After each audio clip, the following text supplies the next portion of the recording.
ஹர ஹர சங்கர ஜய ஜய சங்கர ஹர ஹர சங்கர ஜய ஜய. விஸ்வாமித்திரரின் ஆசிரமத்திற்கு வசிஷ்டர் வந்திருந்தார். இருவரும் பல விஷயங்களை பேசினர். வசிஷ்டர் விடைபெறும் போது விஸ்வாமித்திரர் அவருக்கு மறக்க முடியாத அன்பளிப்பு ஒன்றை வழங்க விரும்பி 1000 ஆண்டு தவத்தால் தனக்கு கிடைத்த சக்தியை கொடுத்தார். மகிழ்ச்சியுடன் பெற்றுக்கொண்ட வசிஷ்டரும் நன்றி சொல்லி புறப்பட்டார். இன்னொரு சமயத்தில் வசிஷ்டரின் ஆசிரமத்துக்கு விஸ்வாமித்திரர் வர நேர்ந்தது. வசிஷ்டரும் அவரை அன்புடன் உபசரித்தார். புண்ணியம் தரும் ஆன்மீக விஷயங்களை மட்டுமே பேசினார். விடைபெறும் நேரத்தில் வசிஷ்டரும் விஸ்வாமித்திரருக்கு அன்பளிப்பு வழங்க விரும்பினார். இவ்வளவு நேரம் நல்ல விஷயங்களை பேசியதற்கு கிடைத்த புண்ணிய பலன் உமக்கு அளிக்கின்றேன் என்றார். இதை கேட்ட விஸ்வாமித்திரரின் முகம் சுருங்கியது. நீங்கள் எனக்கு அளித்த 1000 ஆண்டு தவப்பயனும் இந்த அரை நாள் நல்ல விஷயங்கள் பற்றி பேசிய புண்ணியமும் எப்படி சமமாகும் என்று தானே யோசிக்கிறீர்கள் என்று கேட்டார். விஸ்வாமித்திரரும் தலையாட்டினார். எது உயர்ந்தது என்பதை நாம் பிரம்மாவிடமே கேட்டு தெரிந்து கொள்வோம் என்று முடிவு செய்து பிரம்மலோகம் சென்றனர். பிரம்மாவிடம் நடந்ததை விளக்கினர். இது விஷயத்தில் தீர்ப்பு சொல்ல என்னால் முடியவில்லை, விஷ்ணுவிடம் முறையிடுங்கள் என்றார். பிரம்மா அவர்களும் விஷ்ணுவிடம் சென்று கேட்டனர்.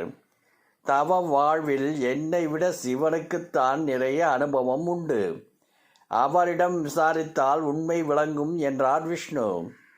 கைலாயம் சென்று சிவனிடம் விளக்கம் தர வேண்டினர். சிவனும் உங்களுக்கு தெளிவு வேண்டுமானால் பாதாள லோகத்தில் உள்ள ஆதிசேஷனின் உதவியை நாடுங்கள் என்றார். விஸ்வாமித்திரரும் வசிஷ்டரும் பாதலோகம் வந்தனர். தங்கள் சந்தேகத்தை எடுத்து கூறினர். இதற்கு யோசித்தே பதில் சொல்ல வேண்டும். அதுவரை இந்த பூலோகத்தை தாங்கும் பணியை நீங்கள் செய்யுங்கள். தலையில் சுமக்க கடினமாக இருக்கும், எனவே ஆகாயத்தில் இதை நிலைநிறுத்தி வையுங்கள் என்றார். உடனே விஸ்வாமித்திரர், நான் இப்போதே 1000 ஆண்டுகள் செய்த தவத்தின் சக்தியை கொடுக்கிறேன். இதன் பயனாக பூமி ஆகாயத்தில் நிலைபெற்று நிற்கட்டும் என்றார். ஆனால் பூமியில் எந்த மாற்றமும் உண்டாகவில்லை. அது ஆதிசேஷனின் தலையிலேயே நின்று கொண்டிருந்தது. வசிஷ்டர் தன் பங்குக்கு அரை மணி நேரம் நல்ல விஷயங்கள் பேசியதால் உண்டாகும் புண்ணியத்தை கொடுக்கின்றேன். இந்த பூமி அந்தரத்தில் நிற்கட்டும் என்றார். இதை சொன்னதும் ஆதிசேஷனின் தலையில் இருந்த பூமி கிளம்பி அந்தரத்தில் நின்றது. ஆதிசேஷன் பூமியை எடுத்து தலையில் வைத்து கொண்டு, நல்லது, நீங்கள் இருவரும் வந்த வேலை முடிந்துவிட்டது, போய் வரலாம் என்றார். கேட்ட விஷயத்திற்கு தீர்ப்பு சொல்லாமல் வழி அனுப்பினால் எப்படி என்றார் ரிஷிகள்.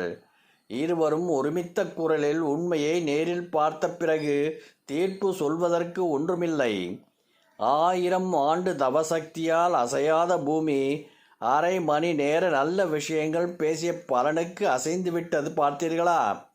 நல்லவர் உறவால் கிடைக்கும் புண்ணியமே தவத்தால் கிடைக்கும் புண்ணியத்தை விட சிறந்தது என்றார் ஆதிசேஷன்.